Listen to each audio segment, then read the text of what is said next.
Hi guys, good morning. Wow. Ang tagal ko nang hindi nag-video ah. Ngayon lang ulit nag-video. Ngayon ko lang, nare-realize ko na ngayon, umpisahan ko na mag-video. Try ko lang naman. Sana supportahan niyo ako.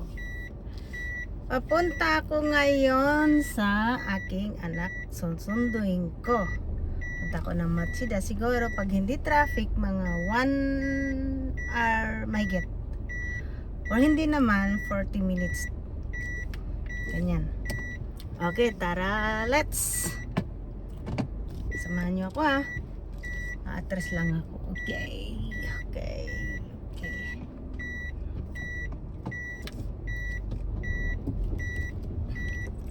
Let's go!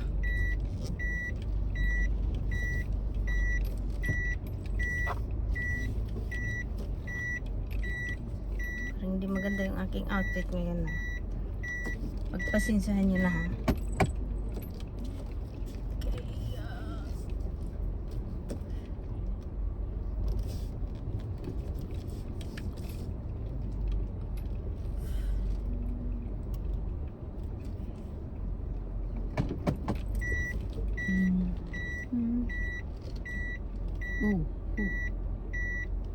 Teka lang, alanganin. Balik. Okay, back.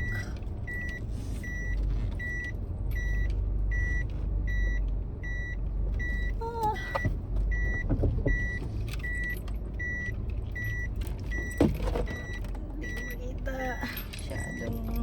Masyadong nakakasilaw. Nasa tapat yung araw eh. Hala, nasaan yung...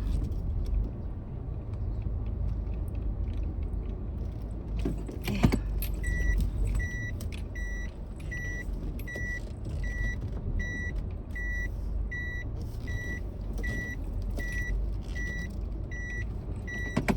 Yes! Seatbelt. Teka, inuman ko tubig ah. Eto. Japanese eh. Ngayon, ang gasolina ko isang guhit na lang. Kakayanin pa siguro ito.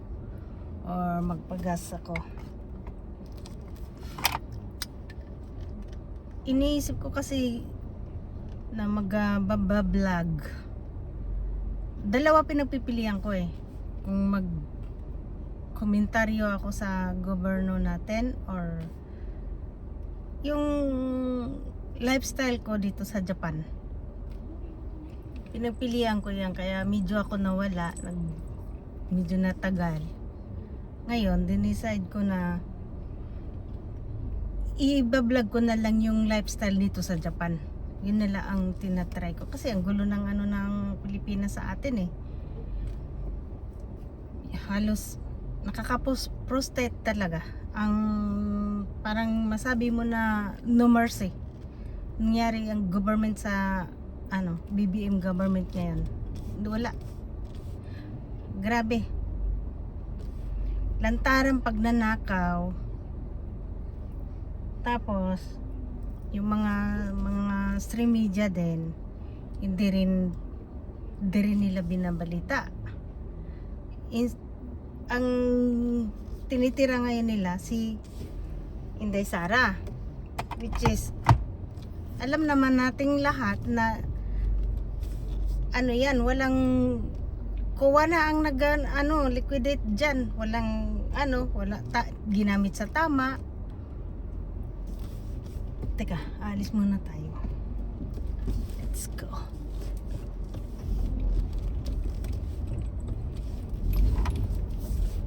Tapos isa pa doon, confidential funds.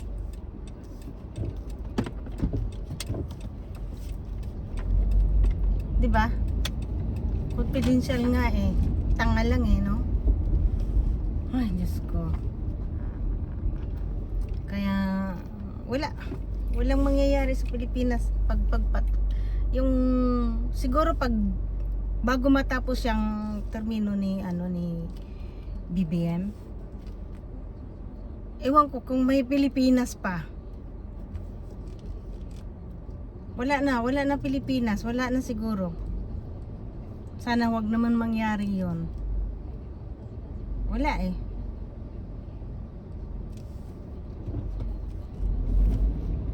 Kaya sabihin man natin na ayan na eh, binoto nyo na yan eh. Wala na magagawa eh.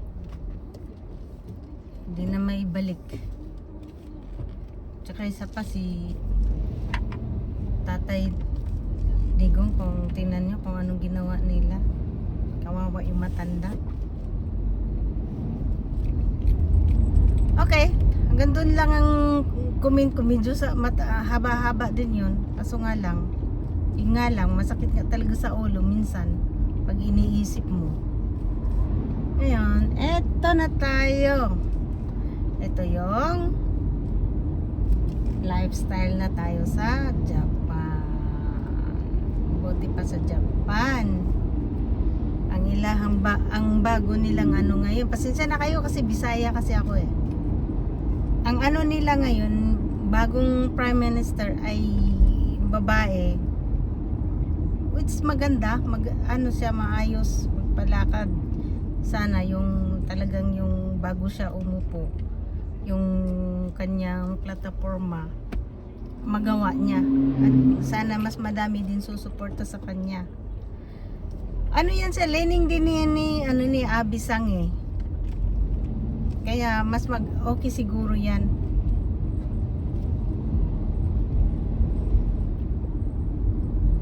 Tapos itong biyahe kong ito, sana hindi traffic para makarating ako ng mas maaga.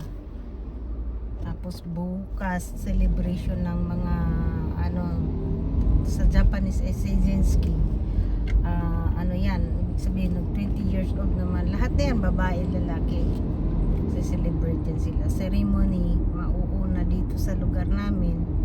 Tapos din ang Tokyo. Bukas. Ano ba ngayon? Linggo? Bukas.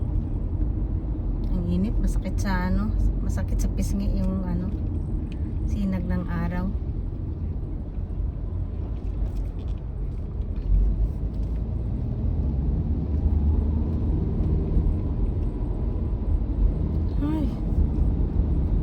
Diba? Gusto ko sanang ipakita sa inyo yung dito eh. Pero next time na lang na video ko. Ito palang, try ko lang naman ito eh.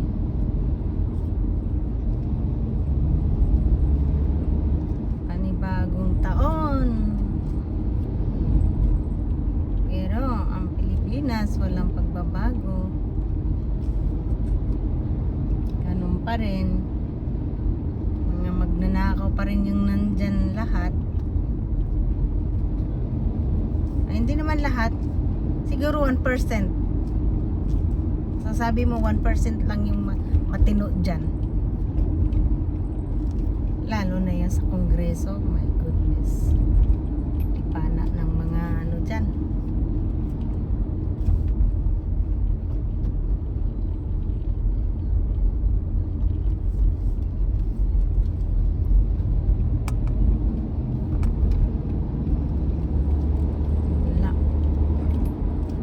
Mga matitino, kinakasuhan,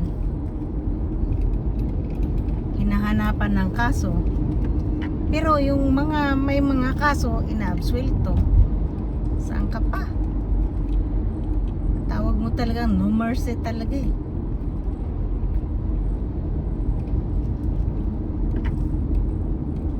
Pipiesta sila ngayon kasi nagutom sila nung panahon ni Digong eh. Di sila nakanakaw sila pero konti lang, patago.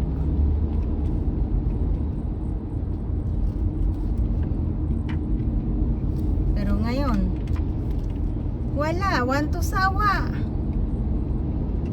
Anli ginawa pang ano, ginawa pang batas para hindi na mahirapan. Saan ka pa dyan?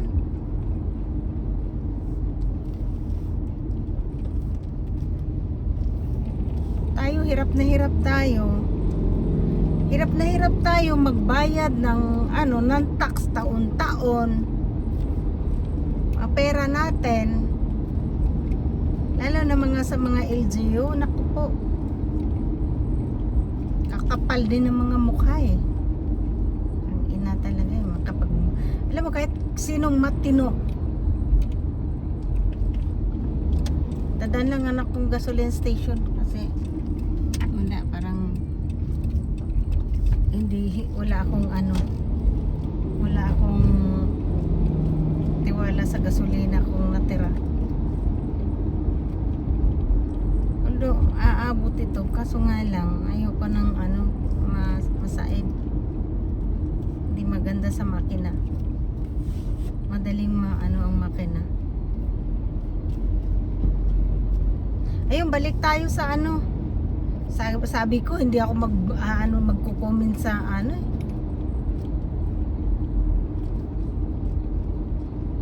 Pilipinas eh.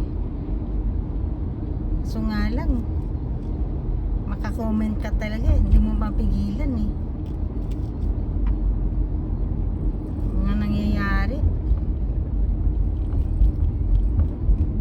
Pero isipin natin din tayo lahat, hirap na hirap tayo magbayad ng tax. Pag naglalap ka pa, automatic may penalty.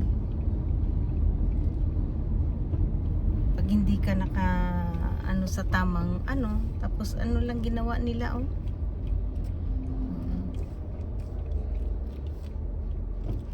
isa pa doon, ang flood control na anomalya na ng mga palpak nasa Luzon. Ay, just me.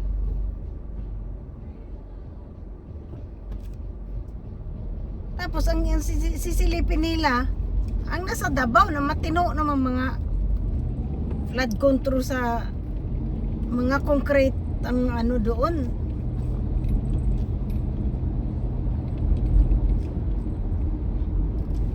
Mangyayari talaga kapag wala sa tamang pag-iisip at yung presidente.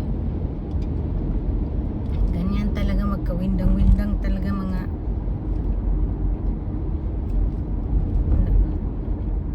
alam kung si BBM pa ba namumuno dyan. Si BBM, although na lang siguro ni BBM yan, tingin ko lang, yung bang ginagamit na lang siguro niya yung katangat, pagtatanga-tanga, tandaan nyo, buti pa yung tanga pwede pang matuto. Pero yung nagtatanga-tangahan na ginagamit, pinapapil na lang siguro niya yan para ang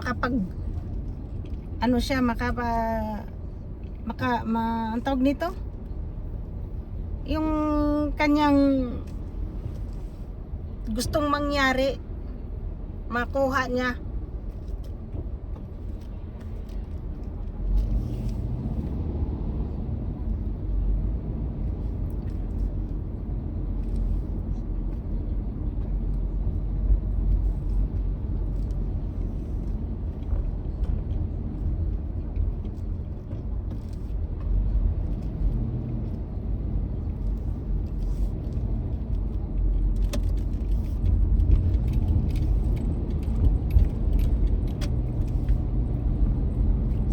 Magpapagas ako.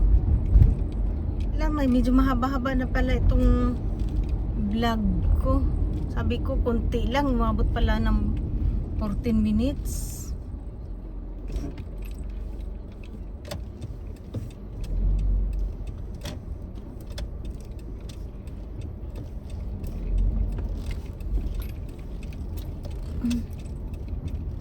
Sige guys,